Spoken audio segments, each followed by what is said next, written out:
Selamat sore semuanya teman-teman dari Sud Media. Eh, Senang banget. Wah, banyak ya ternyata ya. Aku Zoom-nya tuh kayak kecil, terus aku pikir, oh kok cuma sekian belas gitu ya. Tapi ternyata isinya cukup banyak ya.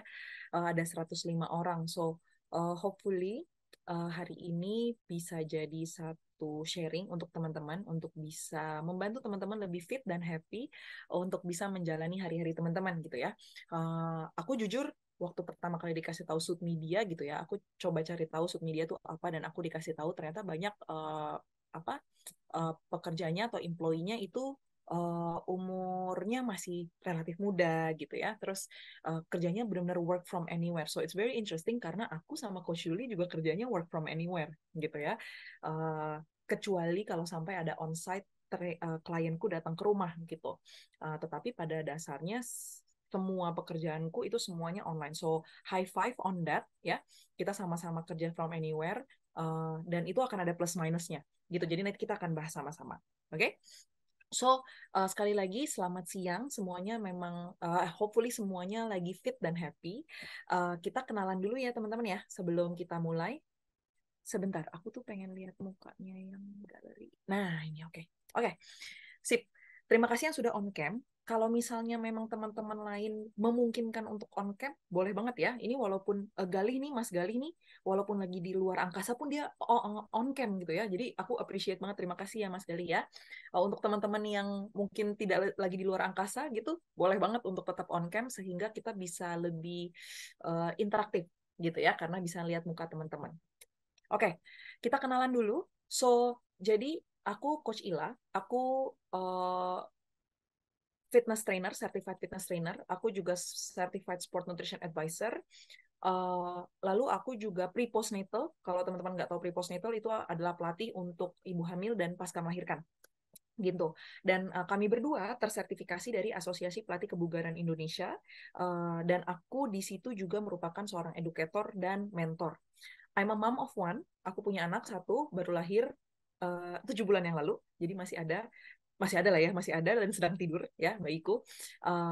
Dan sekarang di Fit Happy mengambil bagian sebagai senior fitness advisor. Ya, lalu aku hari ini ditemani dan bersama dengan Coach Yuli.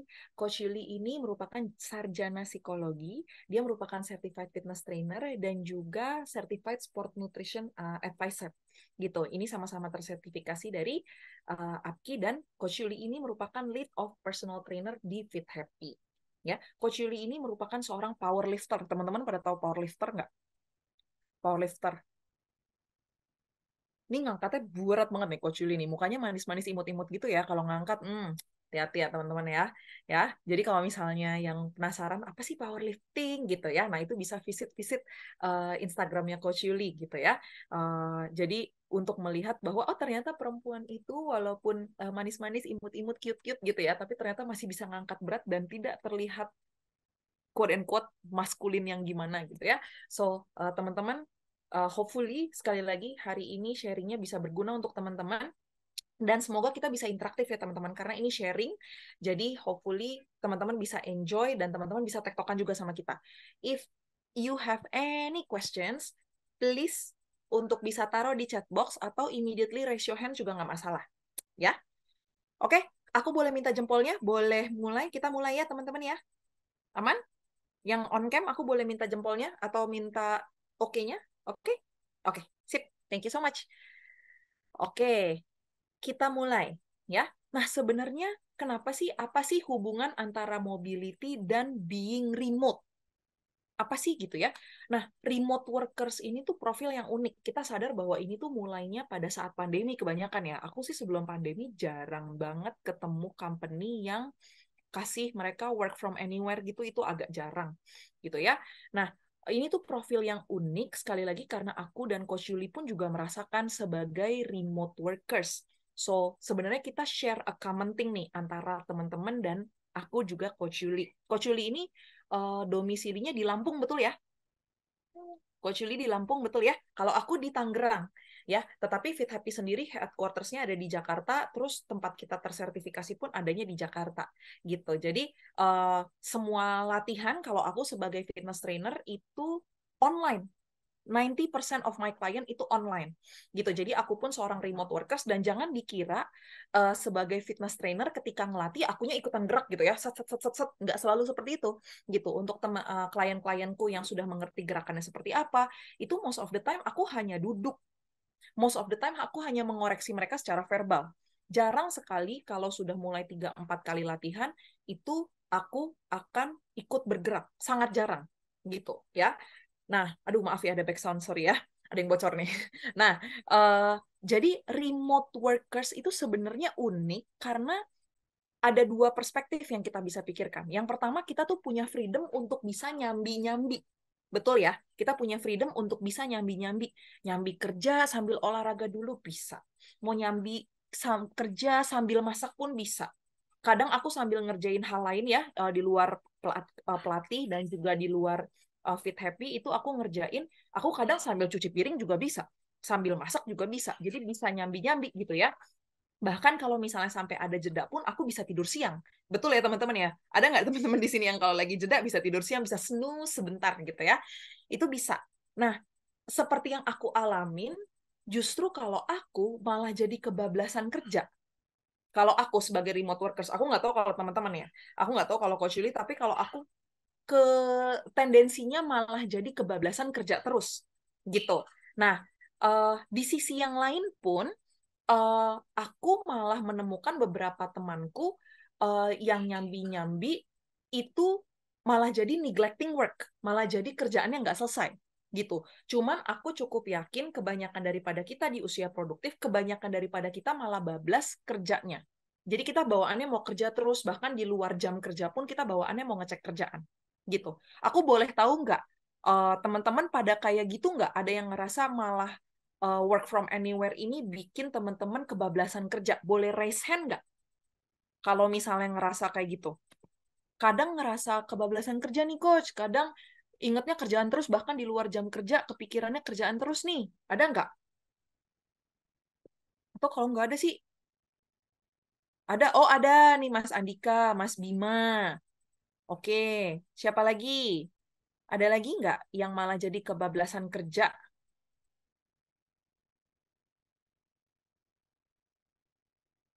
Oke, Mas Andika tadi, Mas Andika sama Mas Bima ya. Nah, kalau Mas Andika boleh nggak unmute untuk share dinamika kenapa bisa sampai kebablasan kerja gitu dengan sistem work from anywhere ini? Nggak tahu aja, beda aja sama dulu pas kantor, kayak selesai pulang ya udah selesai kerjaan selesai. Tapi kalau WFA tuh kayak kadang-kadang malam, sebenarnya nggak aku doang yang ini temen nggak berani kan. Gak apa-apa. I see, berarti kalau misalnya kalau dulu pulang kantor, zret, udah selesai gitu lah ya. Apalagi Iya. mungkin dulu tuh media komunikasi nggak sebanyak sekarang, grup lah apa segala macam, kan gemes ya lihat notifikasi nggak dibuka gitu kan ya.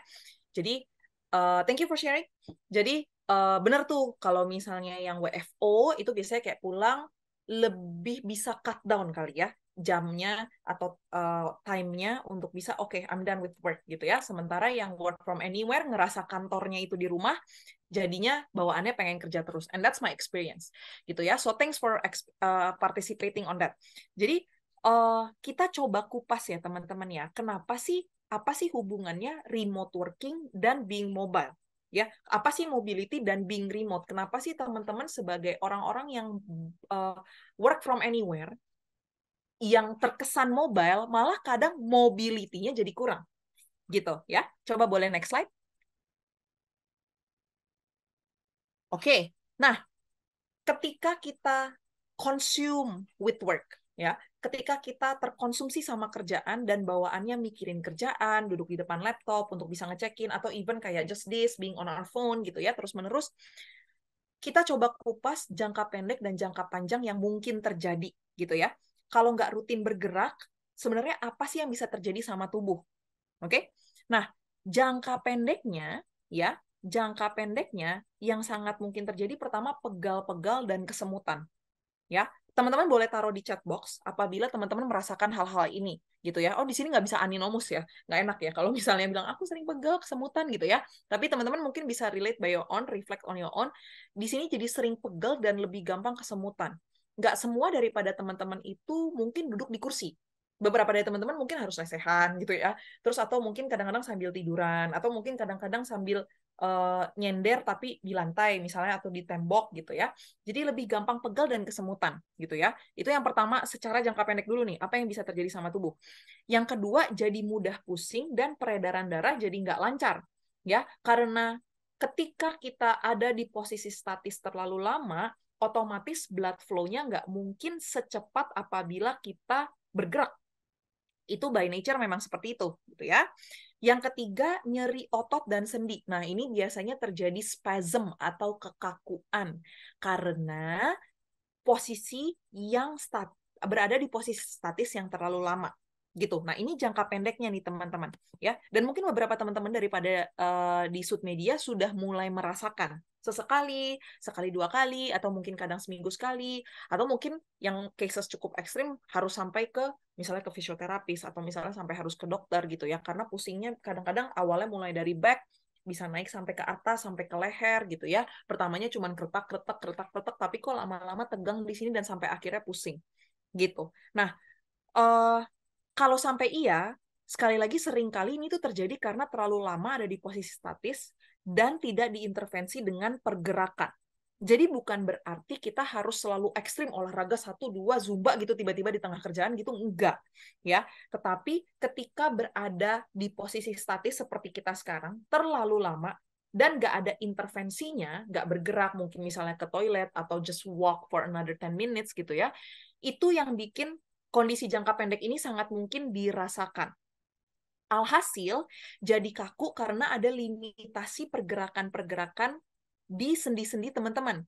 Seperti di pergelangan tangan. Kalau teman-teman banyak mengetik, posisinya pasti seperti ini terus. Sementara pergelangan tangan bisa bergerak seperti ini.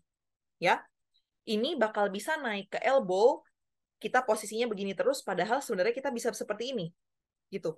Jadi ketika tubuh tidak terekspos ke ruang gerak yang mereka bisa lakukan, disitulah biasanya kekakuan, rasa tidak nyaman itu bisa muncul. Gitu. Nah, ini berpotensi untuk menimbulkan rasa sakit. Kenapa sih kalau tadi aku bilang rasanya awalnya ada di back, kok bisa naik ke leher misalnya, atau bisa naik ke upper back misalnya? Boleh next slide? Nah, ini jangka panjang nih teman-teman ya. Ini jangka panjangnya. Dan nanti kita akan jelaskan kenapa ini bisa menjalar dari satu titik ke tempat yang lain. Ketika sering terjadi pegel-pegel, sendi-sendi tidak digerakkan sesuai ruang geraknya, gampang pusing gitu ya. Terus misalnya sering terjadi kekakuan di titik-titik tertentu. Jangka panjangnya yang bisa terjadi adalah pertama kelemahan otot. Kelemahan otot ini bukan tiba-tiba misalnya, aduh jadi mengecil badannya jadi sarkopenia gitu ya, seperti orang yang tiduran atau rebahan terus seperti orang sakit gitu. Enggak, kelemahan ototnya berangsur-angsur terjadi gitu. Kelemahan otot ini diakibatkan tubuh tidak terekspos ke stimulus. Kalau teman-teman terlalu banyak duduk atau banyaknya hari-hari duduk atau banyaknya hari-hari rebahan, tubuh berarti dapat exposure-nya atau stimulusnya adalah, oh gua tuh cuman tiduran dan gua cuman duduk. Ngapain otot gua banyak-banyak? Orang cuman duduk aja nggak butuh otot banyak-banyak kok. Akhirnya dia mengecil. Karena si tubuh tidak terekspos dengan kebutuhan gerak yang lain. Paham sampai sini ya teman-teman ya? Ya, jadi kalau misalnya kelemahan otot ini jangan dipikir karena nggak ngangkat berat-berat. Nggak usah nggak ngangkat berat-berat juga bisa terjadi. Karena teman-teman tidak mengekspos tubuh teman-teman terhadap stimulus gerakan-gerakan yang sebenarnya tadinya teman-teman normal lakukan. Ya, jadi kelemahan otot ini sangat mungkin terjadi tanpa kita tidak mengangkat berat. Itu yang pertama. Yang kedua, ketidakseimbangan postur. Teman-teman, aku cukup yakin karena aku pun juga merasakan aku akan cenderung nyender atau bertumpu di sisi yang aku nyaman. Ya, disitulah ketidakseimbangan postur lama-lama bisa terjadi. Gitu. Aku tendensinya sering begini di kanan. Ini sering sekali. Aku ngelatih gini. Aku jarang sekali begini di kiri. Jarang sekali. Apabila ini tidak diintervensi, Apabila ini dilakukan terus-menerus setiap hari 4 hours, ini bisa menyebabkan ketidakseimbangan postural. Karena ada satu bagian tubuhku yang tidak bekerja sebagaimana mestinya. Load-nya nggak even antara sisi kananku dan sisi kiriku. Aku nyender banyak ke sisi kanan. Gitu, teman-teman paham sampai sini ya? Untuk ketidakseimbangan postur ya. Oke, runtutannya hopefully dipahami. Mulai dari kekakuan, gampang pusing, gampang kesemutan. Itu jangka pendeknya sampai sekarang masuk ke kelemahan otot dan ketidakseimbangan postural. Lalu yang ketiga, akhirnya suka terjadi nyeri sendi. Nah, nyeri sendi ini jangan dipikir kalau aku main futsal ketabrak, gubrak, terus baru sakit gitu. Enggak. Seringkali nyeri sendi itu sesederhana terjadi akibat sendi yang tidak digerakkan sebagaimana mestinya. Kalau leher gimana? Bisanya begini. Ya, bisa begini. Tapi kalau dia hanya diekspos cuman ke depan doang, ya berarti bagian lainnya lama-lama terlimitasi. Nyerinya terjadi apabila apa? Apabila aku nggak sengaja pengen begini, atau begini, atau begini. Contoh gampang lagi bahu. Aku punya klien yang awalnya dia nggak bisa reach overhead. Umurnya lebih muda daripada aku ya. Dia nggak bisa reach overhead. Karena dia tidak membiasakan diri mengekspos dirinya dia untuk reaching overhead. Gitu. Padahal bahu itu kan bisa ruang gerak sendinya kan begini ya. Luas kan sebenarnya. Tetapi yang kita sering lakukan, terutama untuk remote workers, kita cuma di posisi seperti ini doang. Atau di posisi seperti ini doang. Ya, kita nggak pernah masuk ke posisi begini. Kita nggak pernah masuk di posisi, misalnya lagi, begini. Paham ya teman-teman ya? Jadi gerak sendinya menjadi terbatas sebenarnya karena lack of exposure. Karena kita tidak memberikan stimulus, tidak memberikan tubuh kita stimulus atau kesempatan untuk bisa bergerak sesuai dengan gerak sendinya, ruang gerak sendinya, gitu. Sampai sini paham teman-teman? Jangka panjangnya meruntut ya dari yang jangka pendek, terus akhirnya bisa merentet ke efek jangka panjangnya. Oke, aku boleh minta jempolnya atau reactionnya kalau sampai sini masih ngikutin. Kalau sampai nggak ada yang kasih reaction sih, aku ulang lagi dari awal. Oke, thank you Mas Andika. Oke, aku ulang lagi dari awal, dari perkenalan nggak apa-apa ya. Senang aku bahas ini. Oke, sampai sini paham ya, aman ya. Oke, lanjut ya. Nah, di next slide inilah yang aku mau jelaskan. eh, Kenapa sih tubuh butuh bergerak dan kenapa tubuh kita itu tuh saling berkaitan, gitu ya. Pertama, kita kan butuh untuk bergerak, ya karena manusia tuh makhluk fisik gitu. Kalau misalnya kita bisa meminimalisir dan mau menggunakan kekuatan batin sekuat tenaga pun nggak bisa gitu karena even messages kita masih pakai otot yang di jempol gitu. Terus untuk nafas pun ada otot yang bergerak nggak? Ada loh. Nafas itu ada otot diafragma yang bergerak. Otot dasar panggul itu juga bergerak gitu. Jadi sebenarnya even the most basic thing yang human lakukan adalah dengan bernafas, ototnya pun tetap bergerak gitu. Ya. Yang pertama adalah karena manusia makhluk fisik dan pasti bergerak even the most basic need yaitu bernafas. Itu kita gerak, ya. Dan tubuh itu butuh dan selalu beradaptasi dengan stimulus yang diberikan. Gitu, teman-teman. Jadi kalau misalnya teman-teman memberikan stimulusnya itu minus atau stimulusnya itu tidak banyak atau stimulusnya itu aja, ya tubuh akan beradaptasi ke arah sana. Jadi jangan dipikir stimulus ini selalu hal yang progressing ya. Stimulus ini netral. Stimulus itu bisa diberikan banyak atau bisa diberikan banyak dengan berbagai ragam atau bisa diberikan banyak yang tidak berbagai ragam juga. Gitu ya. So tubuh itu sifatnya ngikutin.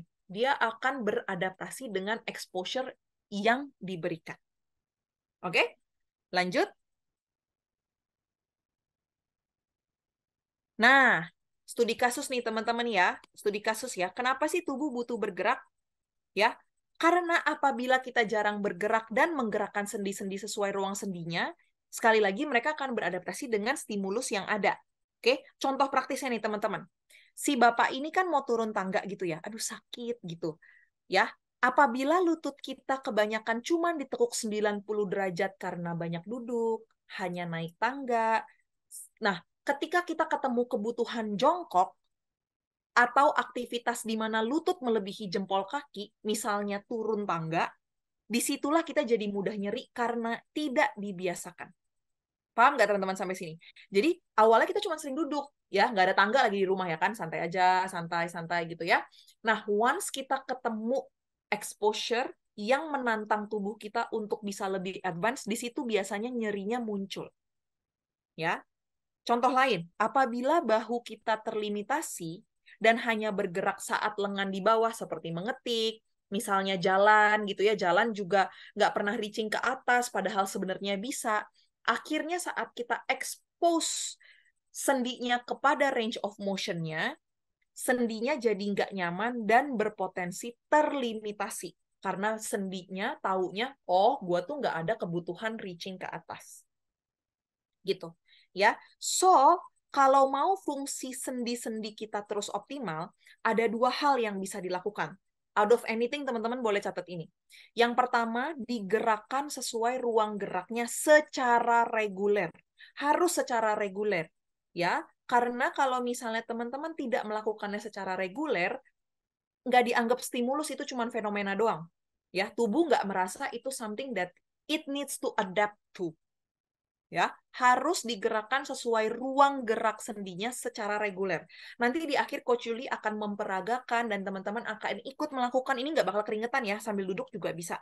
Uh, ruang gerak sendi-sendi itu seperti apa sih? Apa aja sih ruang gerak sendi gitu? Bagaimana tubuh kita bisa bergerak terbuka gitu ya? Dan ini apabila dilakukan secara reguler, bukan berarti teman-teman jadi kuat, tetapi minimal sakit-sakit itu bisa sedikit dicegah. Oke, itu yang pertama. Jadi dilakukan gerakannya sesuai dengan ruang gerak sendinya. Sendi itu ada banyak ya teman-teman ya. Sendi, sendi, sendi, sendi, hips, lutut, ankle ya. Itu ada sendi semua ya. Lalu yang kedua adalah dikuatkan otot-otot di sekitar sendi teman-teman ya. Jadi kalau misalnya sendinya mau berfungsi, teman-teman mau menghindari sakit-sakit, even sampai ke tahap mengurangi pusing-pusing, kesemutan, apa segala macam, otot-otot di sekitar sendi itu harus kuat untuk menopang. Karena kalau otot itu penggerak rangka ya teman-teman. Jadi ini aku bergerak nih, set, set, set, set, set, set, itu tuh digerakkan oleh otot. Kalau ototnya lemah atau ototnya nggak ada atau nggak berfungsi untuk sebagaimana mestinya, akhirnya pergerakannya pun jadi terbatas dan jadinya gampang capek. Ya, jadi untuk sendi bisa bergerak nyaman, dikuatkan otot-otot di sekitar sendi tersebut. Gitu. Oke? Dari sini aku passing ke Coach Yuli ya, untuk Oke, bisa sip. menjelaskan kita tuh mesti ngapain sih. Nanti juga kita akan praktek. Nah, ini Coach Yuli jagonya nih. Silakan. Oke, sip. Thank you banget Pak Sula udah menjelaskan ya di bagian awal. Gimana kita udah tahu nih, ternyata kita tuh perlu loh untuk bergerak meskipun sedikit ya. Jadi kita nggak sampai mengalami kekakuan otot atau bahkan buruknya sampai nyeri-nyeri sendi, ketidakseimbangan postural ya, kurang lebih kayak gitu. Nah, sekarang kita next dulu nih. Oke, jadi sebenarnya apa sih manfaat yang kita bisa dapetin ya kalau kita mulai rutin nih untuk gerak gitu ya. Yang pertama, geraknya bisa lebih nyaman. Kenapa? Karena kita udah sering nih memaparkan sendi kita ya, otot kita itu sesuai dengan rentang geraknya. Akhirnya karena kita udah terbiasa bergerak, kemudian juga kita mungkin ada latihan strength training juga gitu ya, dan untuk menguatkan si persendian dan juga ototnya, kita jadi lebih nyaman untuk bergerak. Karena fungsi otot ini adalah untuk mengamankan pergerakan sendinya. Misalnya, ketika kita rutin menguatkan atau latihan strength training ya untuk melatih si paha dan juga pinggulnya. Nah, maka ketika kita jalan kaki, ketika kita naik tangga gitu ya, itu lututnya nggak akan gampang nyeri. Karena segitu sudah lebih tertopang, lebih aman pergerakannya karena punya otot paha dan juga pinggul ya, kaki kaki yang kuat. Nah, yang kedua adalah tidak mudah cedera. Jadi ketika kita sering bergerak, kita punya massa otot yang banyak, yang kuat gitu ya. Nah, ini juga mengamankan pergerakan sendinya, membuat kita lebih leluasa bergerak, sehingga kita lebih tidak rentan terhadap cedera. Gitu teman-teman. Karena kadang Kenapa kita bisa cedera? Karena itu tadi ototnya kurang mampu untuk menopang sendinya, kurang mampu untuk mengamankan pergerakan sendi, sehingga kita lebih rentan terhadap cedera, gitu ya. Yang ketiga, nggak gampang capek, nggak gampang lelah, gitu ya, karena kita sudah terbiasa nih untuk latihan, kita terpapar dengan aktivitas yang sedikit lebih berat dari aktivitas kita sehari-hari, gitu ya. Nah, sehingga ketika kita dipaparkan dengan aktivitas kita kesehariannya ya, yang lebih ringan, itu kita nggak gampang capek. Karena kita udah terbiasa untuk terpapar dengan aktivitas yang sedikit lebih berat dari aktivitas harian kita. Yang keempat, fit dan happy pastinya, karena dengan olahraga juga ya, itu juga membantu kita untuk rilis hormon endorfin kita jadi lebih happy, stresnya kita rilis gitu ya. Nah, kemudian juga kita lebih gampang gerak, lebih fresh juga, sehingga kita juga buat mikir tuh lebih lebih plong gitu ya, lebih lebih jos lah gitu pokoknya.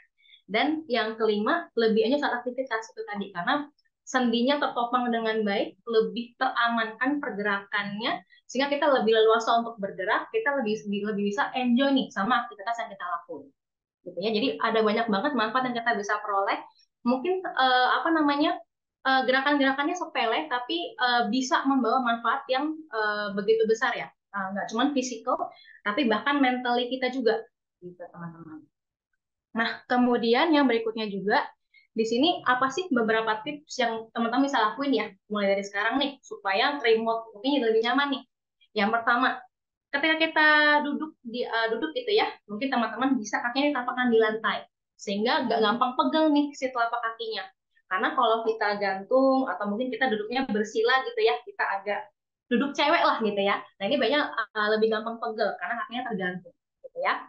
Yang kedua, pastikan ketika duduk itu posisi antara si tulang rusuk sama panggul itu dalam posisi yang baik. Jadi jangan sampai terlalu bungkuk ke depan atau terlalu nungging. Jadi maksudnya kita terlalu membusung ke depan. Jadi pasti antara si posisi rusuk sama panggulnya sejajar aja. Jadi kita duduknya boleh posisi yang tegap aja.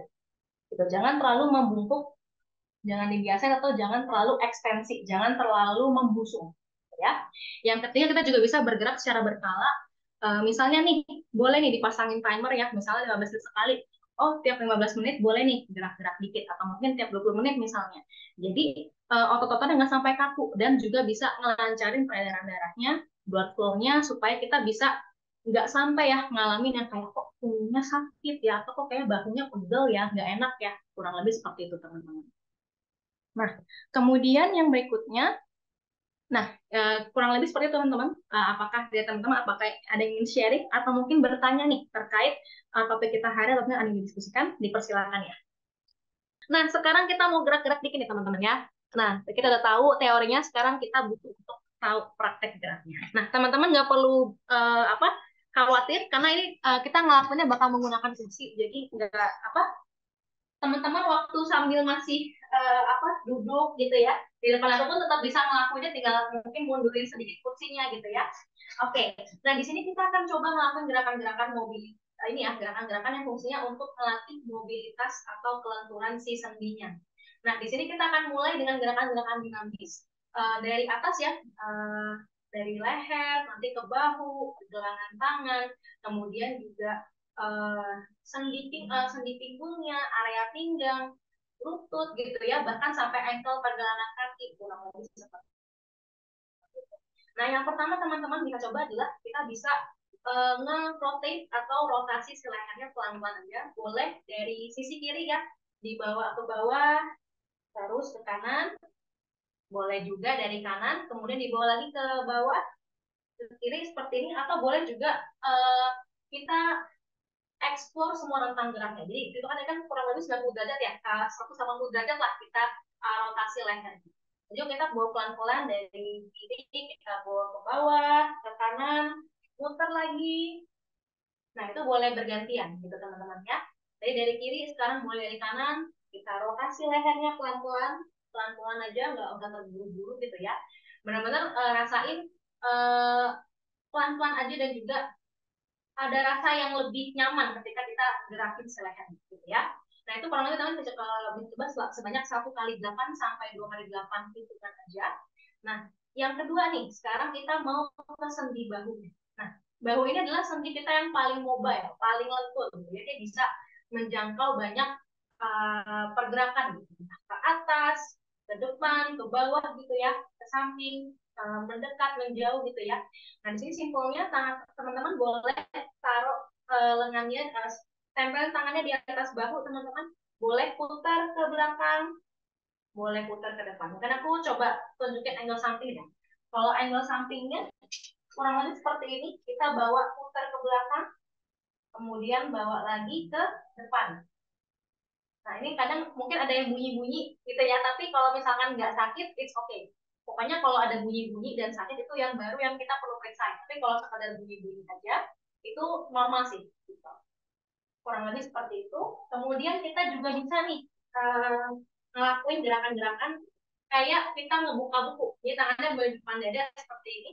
Kita bisa buka dikit, dikit, lebar, lebar. Ya. Dikit, dikit, lebar, lebar. Ya. Dikit, dikit, lebar, lebar. Kurang lebih seperti itu. Kemudian kita juga bisa nih, pergelangan tangannya kita boleh mungkin satuin seperti ini teman-teman. Nah, kita bisa putar pergelangan tangannya ya, kanan ke kiri. Ini juga untuk memobilisasi si pergelangan tangan. Karena kadang kalau kita banyak juga kadang cuma gini doang, padahal kalau pergelangan tangannya dia bisa begini, bisa muter gitu ya. Jadi kurang lebih seperti itu. Kemudian kalau udah kita mau turun ke area pinggangnya dulu ya, kita bisa dengan kursi aja, kita boleh nge-twist badan kita ke sisi kanan seperti ini, kemudian atau juga ke sisi kiri bergantian ya. Nah, kurang lebih ini banyak sama 1 kali 8 sampai 2 kali 8 senyaman teman-teman aja secukupnya. Nah, kalau sudah kita bisa kakinya, kita bisa ngebikin lingkaran pakai si kakinya. Jadi kakinya kita boleh angkat sedikit, kemudian kita bentuk huruf D, kayak kita bikin huruf D gitu ya teman-teman ya.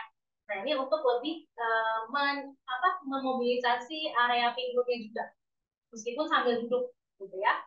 Nah, udah gantian juga boleh teman-teman. Tadi kan muternya ke luar ya, sekarang boleh juga gantian ke dalam nih muternya.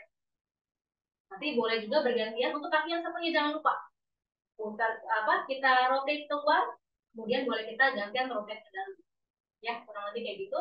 Kemudian boleh juga nih lututnya kita peluk, jadi kita peluk kakinya seperti ini.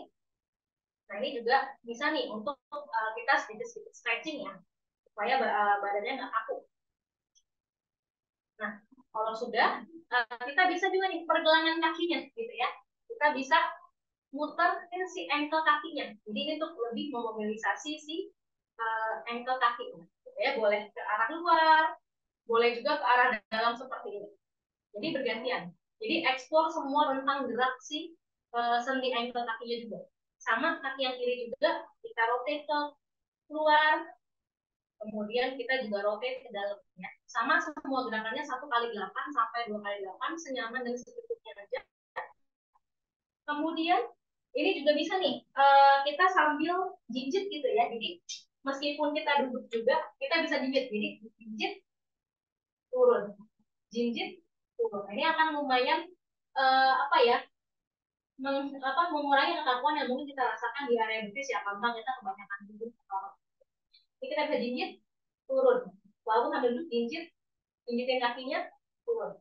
Boleh juga stretch kakinya seperti ini, kita boleh agak lupa yang satu, kita reach kakinya yang satu, nah nanti terus bergantung ke kaki yang berikutnya juga. Kita bisa nih, kaki yang satu kita gantikan ya, jadi kaki yang satu kita reach, yang satu kita. Jadi kalau seperti itu teman-teman, gerakan-gerakan simpel ya, dengan nggak perlu banyak berdiri atau harus heboh-heboh joget-joget itu, tapi tetap bisa memobilisasi ya persendiannya supaya nggak sampai kaku dan juga lebih melancarkan blood flow-nya, supaya lebih banyak airannya. Nah, mungkin kurang lebih seperti itu teman-teman untuk gerakan-gerakan simple yang kita bisa coba untuk memobilisasi sendi dalam tubuh kita. Jadi atas ya, pokoknya dari leher, bahu, kemudian pergelangan tangannya, pinggang, pinggul, kemudian juga betis, ankle kaki, gitu ya. Jadi itu penting banget tuh untuk kita eksplor secara rata, gitu ya. Nah, kemudian itu tadi gerakan-gerakan yang kita bisa untuk memobilisasi. Jadi kita kan punya dua syarat tadi ya. Supaya kita nggak sampai mengalami kakuan otot atau daya nyeri, kita perlu mengeksplor atau memberikan sedikit ya paparan terhadap rentang gerak yang bervariasi sesuai dengan rentang geraknya secara reguler. Yang kedua, gerakan-gerakan yang sifatnya untuk menguatkan si otot dan juga ataupun persendiannya, gitu ya. Nah, di sini gerakan-gerakan dasarnya mungkin aku kasih 4 aja yang simple ya, tapi kalau untuk wajibnya itu ada 6 gerakan, yaitu gerakan squat, di mana kita melatih kemampuan kita untuk jongkok. Yang kedua adalah gerakan push, di mana kita mendorong, gitu ya. Yang ketiga adalah gerakan pull atau gerakan kita menarik. Yang keempat ada gerakan hinge, atau kita menundukkan tubuh kita ke belakang. Yang kelima gerakan lunges atau melangkah. Yang keenam ada gerakan untuk melatih si perutnya. Tapi karena jadi kita cuma 4 dulu ya. Nah, yang pertama adalah gerakan squat. Gerakan squat ini basicnya dasar, dia kayak gerakan jongkok di atas toilet jongkok ya, atau kayak duduk di kursi teman-teman. Kalau misalnya teman-teman yang belum nyaman untuk turun sampai bawah atau jongkok, teman-teman boleh pakai bantuan. Posisi awalnya ini dia akan melatih paha depan kita, kemudian juga area pinggul ya spesifik. Nah, bukan kakinya boleh selebar bahu aja teman-teman. Kemudian boleh sedikit dibuka keluar bukan kakinya seperti huruf P, gitu ya. Rasain area pinggul sampingnya aktif supaya bebannya itu nggak bertumpuk ke area lutut atau punggung bawah. Nah, dari sini aku coba nonton yang pakai kursi ya. Nah, dari sini boleh bukannya selebar bahu, tangannya boleh di depan telentang seperti ya, atau boleh juga di depan kayak kita orang berdoa, senyamannya aja. Dari sini boleh ambil nafas dari hidung, kemudian tekuk lututnya, duduk di atas kursi,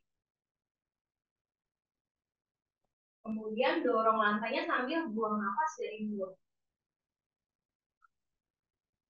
Ya, ambil nafas dari hidung, tekuk lututnya turun ke bawah, duduk di atas kursinya, dorong sambil buang nafas dari mulut. Nah, itu tadi kursi ya, kalau teman-teman belum nyaman untuk jongkok. Nah, kemudian kalau misalkan bisa nih untuk jongkok sampai bawah, ini tergantung teman-teman bisa bergerak sesuai dengan kenyamanan dan kemampuan duduk. Nah, di sini sama setupnya ya, posisi buka lengannya selebar bahu, sedikit dibuka seperti huruf P. Dari sini boleh ambil nafas dari hidung, kemudian tekuk lututnya, bawa jongkok, kemudian dorong lantainya, buang nafas dari mulut. Ambil nafas, tekuk lututnya turun ke bawah, jongkok, dorong lantainya, buang nafas dari mulut.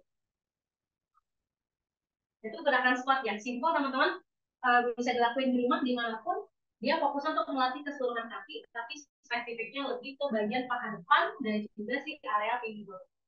Itu yang pertama. Yang kedua adalah gerakan push, di mana kita mendorong. Nah, apa sih benefitnya kalau kita mengkombinasi ya gerakan push atau gerakan yang mendorong sama gerakan-gerakan yang sifatnya pulling atau narik. Mungkin kalau teman-teman lihat, kadang ada orang-orang yang pose tubuhnya itu agak terlalu ke depan seperti ini. Tapi dia nge-gym tapi gitu ya. Tapi kok badannya condong ke depan gitu ya. Karena biasanya terlalu banyak memaparkan dengan gerakan-gerakan yang sifatnya push atau mendorong ke depan, tapi lupa untuk pull-nya. Nah, sehingga kita perlu kombinasi antara si gerakan push dan pull. Itu tadi menguatkan otot tubuh bagian atas ya, seperti sendi bahu, otot dada, lengan, kemudian juga punggung kita, sehingga juga secara nggak langsung pose jadi bagus, tegap dan seimbang gitu ya. Nah, gerakan simpelnya yang paling bisa dicoba tanpa kita coba gerakan push. Bukan tenang ya teman-teman, bukan nggak wajib gerakan yang harus push up di lantai, karena kadang nggak semua orang bisa untuk ngelakuin push up di lantai, tapi kita bisa bangun toleransinya dengan kita ngelakuin push up-nya itu boleh di dinding atau boleh menggunakan meja atau kursi. Nah, semakin dia mendekati titik nol akan semakin mudah, tapi kalau semakin mendekati lantai akan semakin susah. Jadi kita bisa bangun toleransinya dari dinding dulu. Nanti by time bisa berprogresi menggunakan meja atau kursi. Lama-lama diturunin sampai akhirnya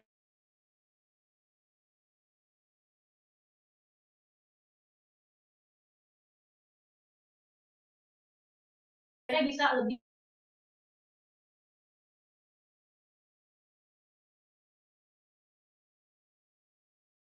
untuk bisa bilang. Caranya gimana? Nah, di selebar dada kurang lebih. Kemudian boleh kita tempelkan di dindingnya boleh, atau di meja atau kursinya, atau teman-teman yang memang udah bisa pusat boleh juga ya di lantai. Nah, dari sini kita boleh kakinya kita bawa satu gigi ke belakang, kaki yang lain ikut. Nah, dari sini kita bisa pastikan ya, sebelum kita mulai, kadang kecenderungannya punggung bawahnya nonggeng kalau kita mau push up. Nah, seperti ini, mungkin aku tunjukkan ya. Kalau misalkan kita push up di lantai, atau mungkin beberapa orang punya tendensi ketika dia push up, itu biasanya punggung bawahnya nonggeng, gitu ya.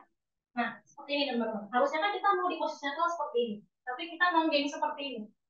Nah, kalau nonggeng, ini lama-lama akan nggak nyaman buat si punggung bawahnya. Dan ketika nonggeng, sebenarnya rusuknya itu keluar. Jadi caranya supaya nggak nonggeng lagi, putar rusuknya ke dalam sehingga punggung buaya lebih netral. Ya. Nah, di sini sama kita boleh mulai bawahnya di belakang, kaki yang lain ikut. Nah, dari sini boleh ambil nafas dari itu, tekuk sikunya turun ke bawah ya, mendekat ke dindingnya, dorong sambil buang nafas. Ambil nafas, tekuk sikunya turun, dorong dindingnya, buang nafas. Nah, kurang lebih seperti itu teman-teman. Jadi ambil nafas dari hidung, buang nafasnya dari mulut.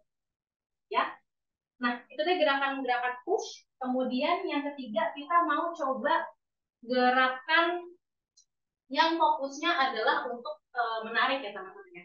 Nah, kalau di sini kita juga bisa ya untuk pakai anduk boleh teman-teman. Kalau teman-teman punya ada anduk di rumah atau apapun itu yang panjang, teman-teman bisa teman-teman gunakan. Kemudian teman-teman boleh letakkan di depan seperti ini ya, rentang, kita bawa mundur ke belakang.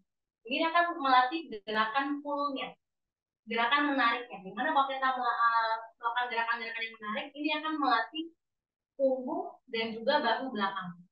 Gitu ya. Kurang lebih seperti ini. Nah, kemudian ada juga nih gerakan yang sifatnya untuk melatih core ya. Di sini teman-teman boleh kita akan melatih perut sampingnya, otot di sampingnya. Kenapa sih kita perlu untuk melatih otot perut kita, atau otot endi kita gitu ya? Karena semakin kuat otot perutnya, semakin terlatih, maka pergerakan akan semakin stabil juga dan meminimalisir bertumpunya beban ke area punggung bawah. Apalagi kalau kita mengangkat beban yang berat nih dari isi langkahnya ya, kurang lebih gitu. Nah, di sini teman-teman bisa pakai, kalau misalkan kurang nyaman berlutut, boleh pakai bantuan matras, boleh juga pakai benda yang empuk untuk mengganjal si lututnya gitu ya. Yang satu kita boleh tekuk ke depan, yang satu kita boleh seperti orang sujud gitu ya. Nah, di sini kita boleh pegang anduk boleh tangan kosong, atau teman-teman boleh kita rotasi ke samping. Ya, jadi untuk melatih si otot core-nya, tapi merata. Dominannya samping tapi juga melatih depan ya. Jadi kita bisa menggunakan beban boleh, pakai anduk boleh, gak apa-apa, senyamannya aja teman-teman ya. Jadi by time bisa diprogresikan kalau udah nyaman gitu ya. Nah, dan gerakan terakhir kalau teman-teman lagi mumet gitu ya, mungkin kebanyakan mikir atau mungkin lagi banyak deadline kantor, apapun itu ya, ini juga bisa untuk menstimulasi apa namanya pikiran kita, jadi kita nggak terlalu apa ya, nggak terlalu stres, atau mungkin kita bisa apa menstimulus otak kita juga gitu ya itu. Nah, kita bisa nggak ngelakuin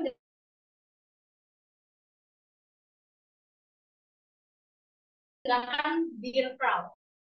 Jadi kayak namanya boleh kita bentuk gitu teman-teman ya. Kemudian boleh kita expose ke depan, boleh ke samping kiri, ya, boleh ke samping kanan, boleh mundur, gitu ya. Jadi bebas. Tapi ini juga bagus untuk kita yang lagi memut-mut. Jadi kita bisa melakukan gerakan yang lumayan fun, tapi juga lumayan menstimulus atau menstimulasi si pikiran kita. Mungkin Coach ada tambahan dulu, Coach? Ya, tuh seperti itu. Jadi kalau misalnya mau mengintervensi gerakan ya nggak usah kalau mau pakai squat gitu-gitu ya nggak masalah juga sih, sebenarnya bisa-bisa aja ya gitu. Tetapi kan kita tadi demokan yang simple yang bisa dilakukan sambil duduk biar teman-teman juga nggak termakan banyak waktunya gitu ya.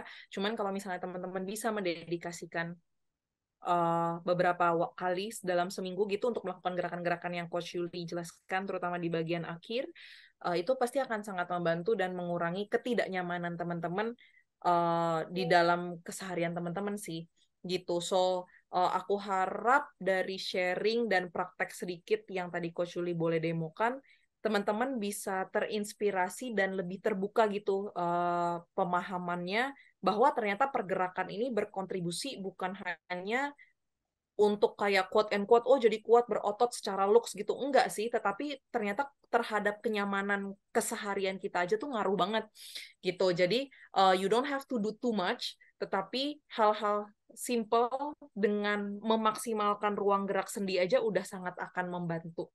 Begitu. Mungkin dari aku itu kali ya.